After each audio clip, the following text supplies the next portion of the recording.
Today we're going to be talking about biographies. Biographies are good to write for family members as well. A memoir is similar to biography, but there's some big differences. I'll go over the differences. But today I'm going to talk about biography, which sort of by default is what's the difference between a biography and a memoir. And also, if you write your own autobiography, that's fine. But just know that an autobiography is usually for someone that's a little bit older, that they feel they've finished their life's work and now they're passing on the wisdom of their life. So if you're going to write autobiography, just be careful about feeling like you're finished. With I started writing some biographies. You might have seen them on Kafka, which is our like audiobook platform, where we started uploading biographies of famous people and that don't have biographies. So some influencers, like the first one we did was Mr. Beast, and then we did one for the founder of Spotify, which is like a big platform for music. And these guys are very famous and they've accomplished a lot in their life, but they are not old enough or famous enough to have a biography. But for me, I was like, oh, I want to know what's their story. So we started writing our own biographies. But I actually had this idea that if I wasn't an entrepreneur and was doing a million things and building this company, one way, if I wanted to make a lot of money right away as an author, obviously you want to write your own book that you're passionate about, whether it's a business book or a fantasy book or a novel or memoir. You want to always write whatever you're comfortable with because it's hard enough to write a book, let alone something that you're not interested in. But there's a big niche there that's available that I think a lot of people haven't actually tapped into financially. If you got into the system of writing, if you remember, this was Wednesday's class, but I was talking about essentially the way to make money with publishing is you choose the right category that has a lot of people that are interested in that thing, but it's so niche that not a lot of people will actually write a book. So if you upload with the right category and the right keywords, and then you do pre-orders and pre-purchases, and you keep the book really cheap, you can become a number one Amazon bestseller. But the reason why this relates to biography is that there's a lot of really famous people in certain industries. Do any of you have podcast hosts or maybe some YouTube channels or like some Instagram influencers or certain businesses that you're really loyal to and you love? And there's characters within that business that you really love, but not a lot of people know about them. Or maybe some particular professor that you've read three of their books, but they're not really that famous. Where to you, they're this really famous, obvious person, but to the general public, they're not that famous. For example, Naval Ravikant is. So in my brain, Naval Ravikant is one of the most important people in my life. I've never met him, but he's the founder of AngelList, which is a software platform out of Silicon Valley, but he's very wise. He's written a book and he has a podcast. And to me, he's famous. If I met him, I'd be like, oh my God, Naval, you changed my life. He's this very wise guy. But to the normal person, if I ask my mom who he is, she's not going to know. Actually, in fact, any person in my family, if I ask them who Naval Ravikant is, they don't know who he is. They probably never even heard the name. But in the right genre, the right niches of Silicon Valley entrepreneurs, he's very famous for them. Maybe there's 5 million people that really know who he is and he's very important to them. And everyone else, they don't know who he is. So what is that? There's this kind of niche, large demand, but he's not so famous that a lot of people are going to write a biography about him because he's still alive. But if someone wrote a really good biography about Naval Ravikant, I bet it would sell like 5,000 copies. So you see how this is an interesting example. You may have someone else in your life. It's like there's this podcast host that you feel like, oh my God, this is my person. I love this person. And they're so famous. And maybe they're famous to a million people, but a million people compared to 8 billion is essentially zero. So there's an opportunity in the market right now to write a lot of biographies about people that are small famous. And then also, if they like it and they have a big following, they'll probably share it, and then you'll be able to arbitrage their attention. And if I were like going back to not being an entrepreneur and I was just going to write books just to make money, one of the things that I would do with AI is I would write a biography every week. So I would choose people that had 1 to 5 million true fans that were really famous that didn't have a biography written about them. And I would write the biography about them, and I would have 52 books. And I bet that after the end of the year, I probably would have a $1 to $200,000 a year business just from those biographies. So you can do this. You've seen this happen in the cat detective mystery genre, where it's if you love cats and mysteries and the cat is somehow the detective. There's a universe where there's 1 million to 2 million people that will just devour all of those books, but it's a very strange niche genre. But there's enough of them that if you come out with another one every week, and even if you only sell 500 a week, that starts to compound, and all of a sudden you're making $100,000, $200,000 a year. And this is going to be, I want to write this about my uncle or about my grandpa. Obviously, that's important, but just know that there's a really big opportunity in the biography market right now that not a lot of people are taking advantage of. And if I wasn't the CEO of Book Daddy and I was just an author, this is probably something that I would do. So just setting that up. Benjamin Franklin, you want to write another biography? That's fine. But there is a massive opportunity to write biographies for these kind of niche people. You don't have to have permission. You definitely don't have to have permission at all. That's the benefit of it. And obviously, one of the downsides of not having permission, though, just to be clear, is that you're not going to get anything juicy that's not available online. If you can get the person's permission, then obviously you should get as much information as you possibly can, and you should interview them for 5 to 10 hours, and you should pull all that content. But if you were doing a podcast host or something, let's say I do see Ezra Klein on every podcast in the world for the last couple of weeks. I always teach this, guys. I told you, whenever you come out with a book, what do I say? The first thing that you do when you come out with a book is what? How you do marketing. What's the modern way of marketing your book when you first come out with it? Podcast tour. You got to notice the pattern. Ezra Klein is a big podcast host and journalist, and he's worked for PBS and NPR and all these different places. And he just came out with a book, and it's controversial because he's generally a Democrat, more liberal guy, but he's not going right wing, but he's kind of poking at how the Democratic Party could improve. It's an interesting book.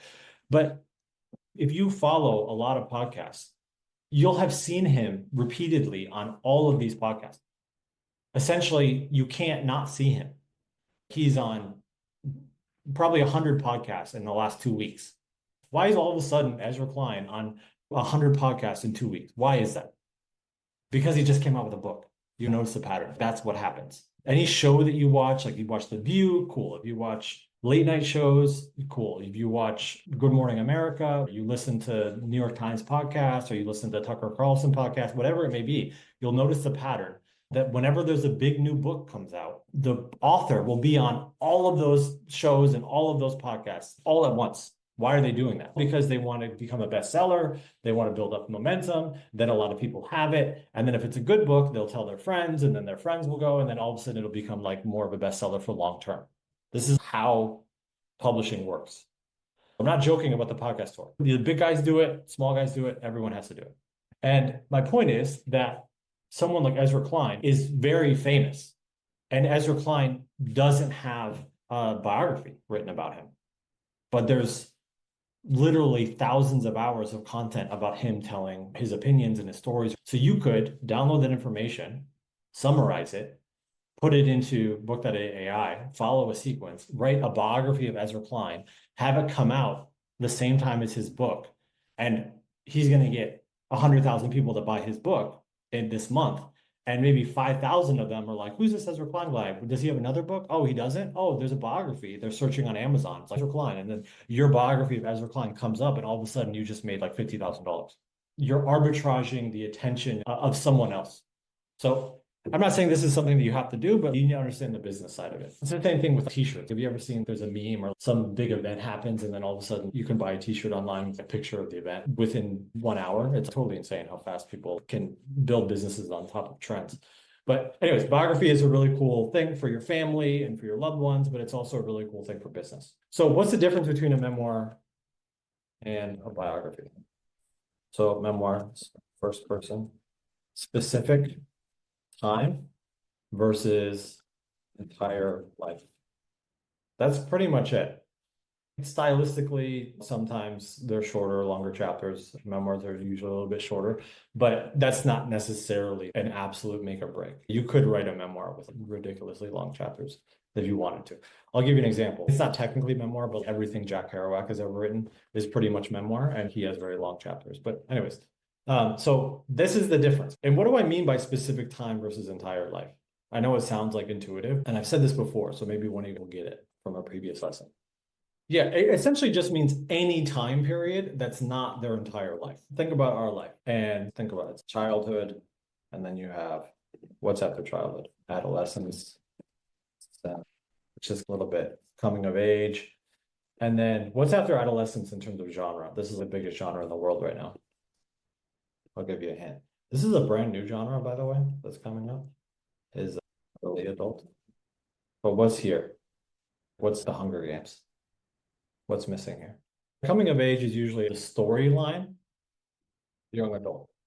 So young adult fiction, early adult is essentially in your 20s. And then you have adult, family, career, this is the great middle, is you're becoming all things that happen. And then you have some turning point, climax, whatever the thing is that they like are really known for. What is, when you think of like presidents, for example, usually presidents are known for one big thing. It's, oh, he did this during World War II, or oh, there was the Gettysburg Address or whatever. There's some big climax. And then there's old age and death. So this is the story of all of our lives. So a memoir could be from any one of these.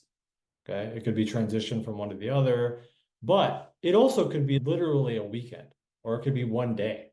It could be, you could write, President Lincoln could have written a memoir about the day that he wrote and gave the Gettysburg Address. Would you read that memoir? Would you read the memoir of Gettysburg happened, and then what was I going to do? And he was going to, what was I going to write? And then I had 2 days to write it. And then I wrote it, and how did I write it? And then I gave the address. That'd probably be a 4-day period. Is that a memoir from President Lincoln that you would want to read? First person, this is what happened? Yeah, of course. So my point is that he could write a 3-day event. And also you can write an event like that too. This is just narrative nonfiction. You could write that in third person and say, this is what happened, and this is, but that's not a biography. You could write a book that's the Gettysburg Address behind the scenes or something. And it could be the 4 days of everything that you found out about how he wrote it and what happened there. And it may be a week long, like the actual time period is a week. So if he wrote it, it'd be a memoir. If you wrote it, it would be like narrative nonfiction. But you see how that's not a biography? A biography is literally beginning to end. So it's the constraints of the genre is the time. Memoir can be a week, it could be a day, it could be a month, it could be a year, it could be 5 years, it could be 20 years. A memoir could be how I sold my company or how I raised my kid. How I raised my kid is maybe a 20-year story.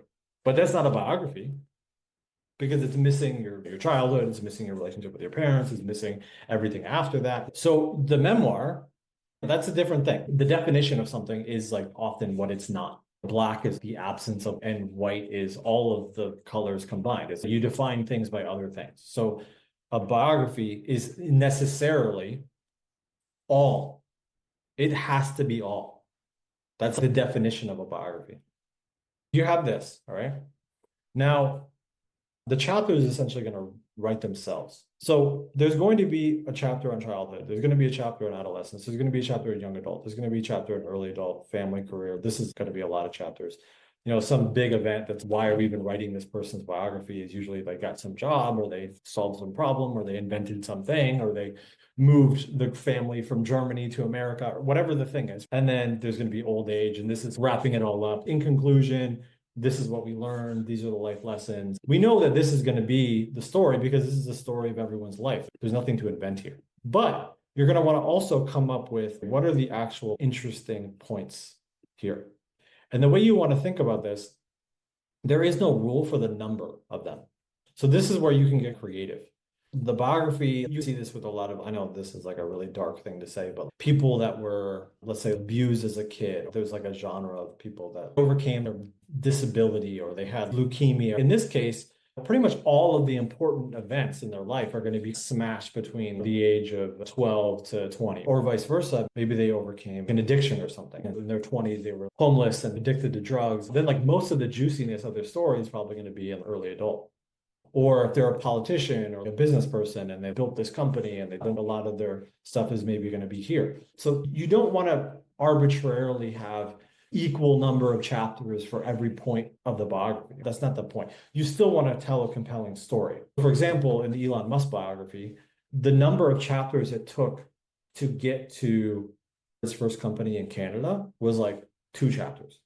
So they had, hey, this was his childhood. That was the opening chapter. And I'm only using this is because this is the best-selling biography of the last 3 years. He's an interesting guy, but there's a lot of stuff that you could talk about. There's a million things you could talk about. Was his entire life built around his relationship with his father? You could write a book about that, but it's not a biography. So in this case, because he's done so much stuff, they were like, let's do 1 chapter real quick about childhood, 1 chapter about his education. And actually, this was combined into 2 chapters. And then early adult was he started a company, his first company. And then his career and all that. There's 30 chapters in this period because that's where all the juiciness is. My point is that if it's going to be by definition a biography, you have to check off every box. You have to. You can't skip. You can't be, oh, and then, 15 years later, next chapter. No, you can't do that. You have to follow their life. You have to tell the story of their life. This happens in biographies a lot where they'll skip over college or something, which is ironic because it's such an important point in terms of a lot of people's life. They were an adult and then they went to university, graduated, and maybe there's 2 or 3 things that happened, but you could tell that story in half a chapter. You'll notice that in great biographies, they'll be like, oh yeah, then they went to England and they studied at Oxford for 3 years, and then they came back. And what they learned there was that, and you're like, what? Think about 3 years of your life. Imagine what's happened in your life in the last 3 years, which actually is a good mental lesson to not get crazy about things that don't actually matter. The longer you extend out time, the less things matter.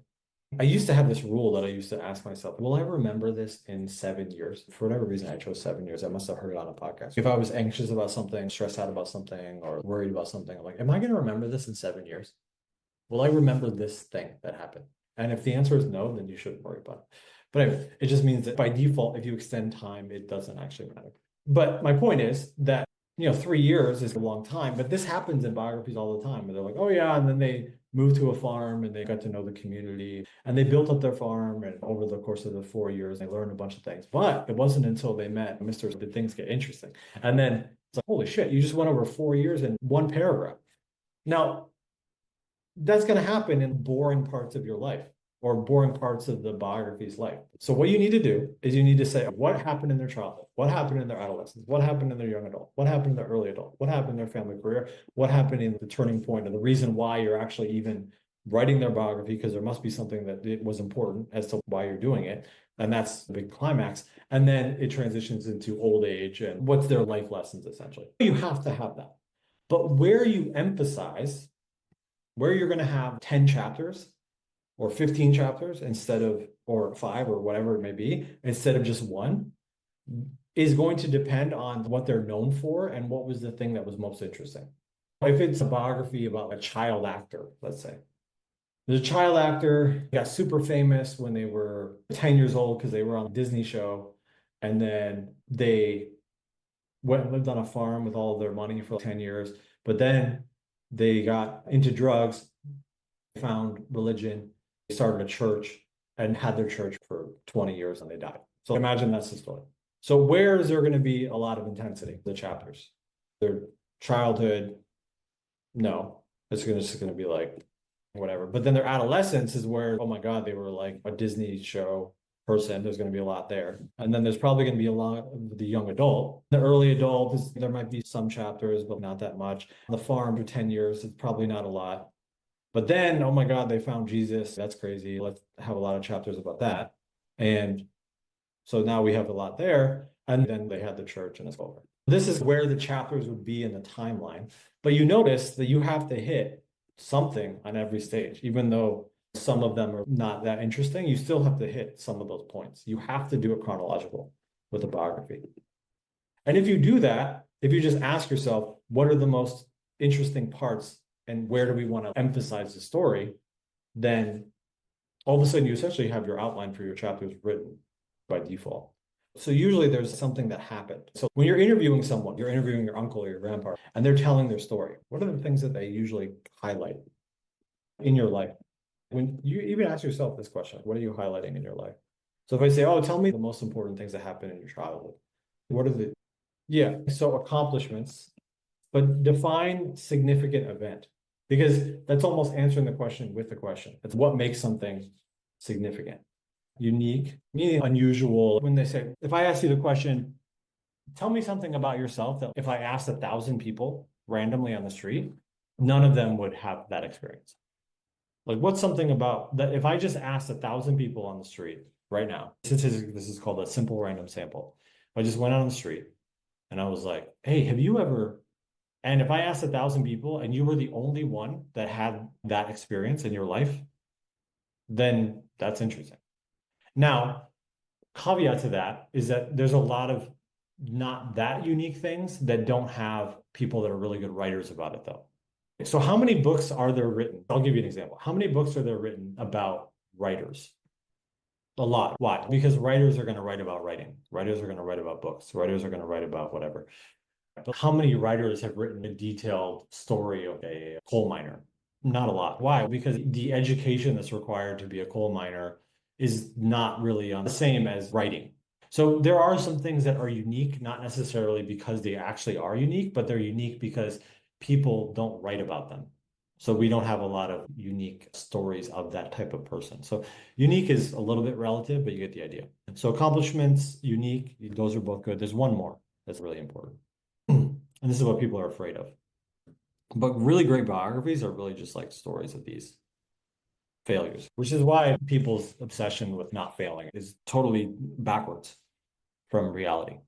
The thing that makes you who you are is your failures. The thing that defines your life is your failures. Because your failures are the only way to really grow. If you're like, oh, my story of my growth of my life is really just, oh, I failed at this and I learned this thing. I failed here and I learned this thing. I failed here and I learned this thing. I failed here and I learned. That's what growth is. Like, that's what practice is. When you have your kid and your kid goes to baseball practice, what is baseball practice? What does that even mean? It's repetitions of failing. That's all practice is. Why is LeBron James practicing? He's missing a shot. Why did I miss a shot? Oh, let me make a shot. Missed a shot, made a shot, made it. And then the people that are the best in the world are just statistically more likely to not miss. But the only way that they can not miss is by missing a lot. This is like Ryan Holiday. The obstacle is the way. The failure is the way to learn. This is why a lot of people, they're like, oh, I'm not ready. What does ready mean? You're never going to be ready. You just got to get in the arena. So what if I fail? What if you fail? Who cares? If you fail, then you're just faster. The faster you fail, the faster you're going to learn the thing to get. You're not going to solve the problem in your head. You're not going to get better in your head. You get better by practicing. You get better by risking. You get better by failing. That's how you do it. There's no other way around it. Really successful entrepreneurs just try things faster and fail a lot. That's all entrepreneurs are. People are like, oh, what's your guarantee? What are you talking about? That's not how life works. Every rule is defined by the exceptions. This is called challenging the form in art. So the way that I use it, can a painting be like a diamond? Could you paint something here that's like in this is the canvas is like a diamond? Could you paint something in this and have it in a museum? It's still a painting.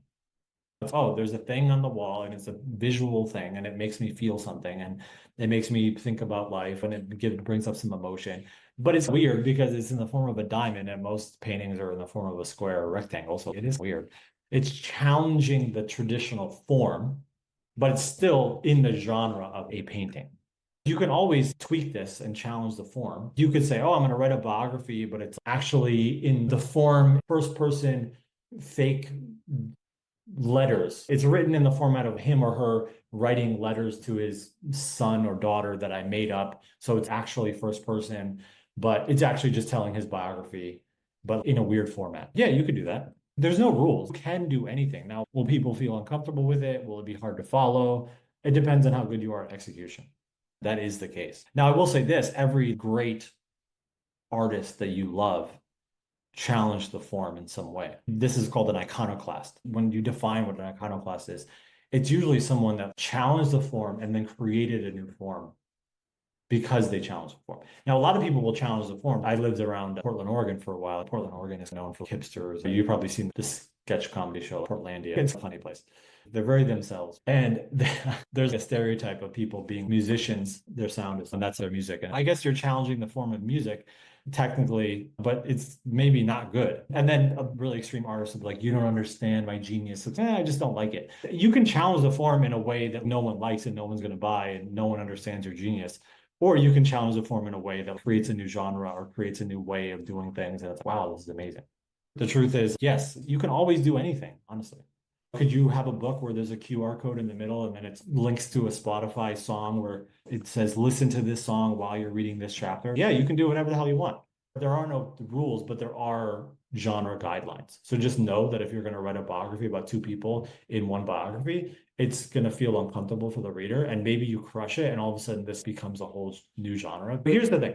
Your life is the same as the life of your person. So the first thing, what are the obvious accomplishments that they had? Which, by the way, these are really connected. Every accomplishment is just a bunch of failures because anyone that accomplishes anything in their life, it was by default. Just think about this. So how many of you have run like a length of a football field or a soccer field, like 100 meters? How many of you have jogged 100 meters? So probably all of you, especially if you go back to your childhood. How many of you have run a mile? Probably also all of you, if you're in your childhood from some mile runner. How many of you have run a 5K race? Some of you are going to be like, no, I've never done that before. Maybe most of you still. How many of you have done a 10K? How many of you done a half marathon? How many of you done a marathon? Okay, how many of you done an ultra marathon? How many of you done an Ironman triathlon? How many of you done an ultra Ironman triathlon that's 300 miles? So at every single step, it becomes a more interesting accomplishment. Why? Because it's fewer and fewer people, because it's unique.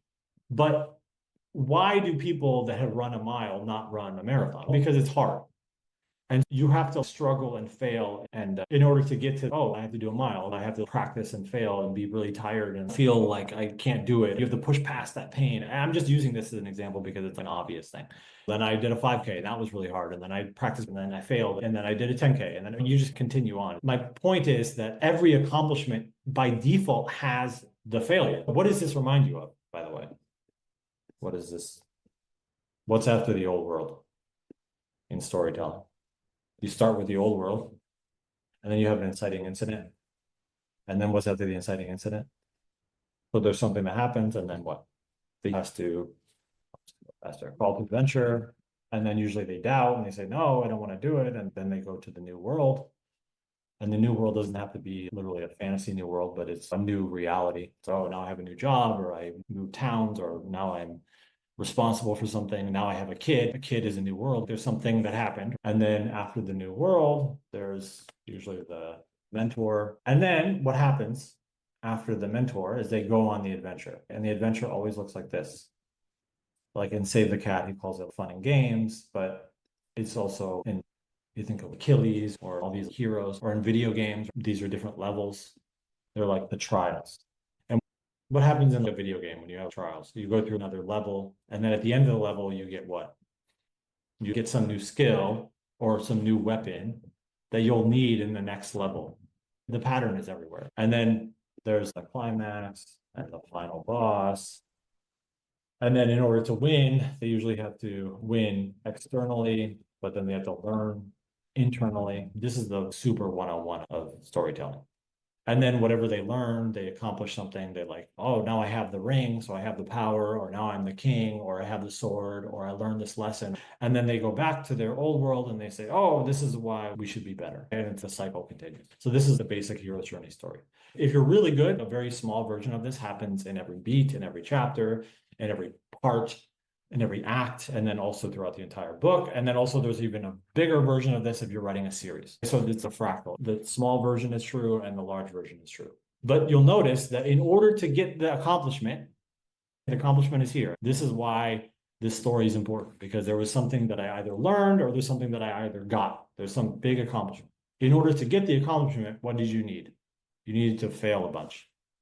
You need to go through all of the failures in order to get what you needed in order to. It's so funny when we're writing stories. This is also our own lives. This is how our own lives work.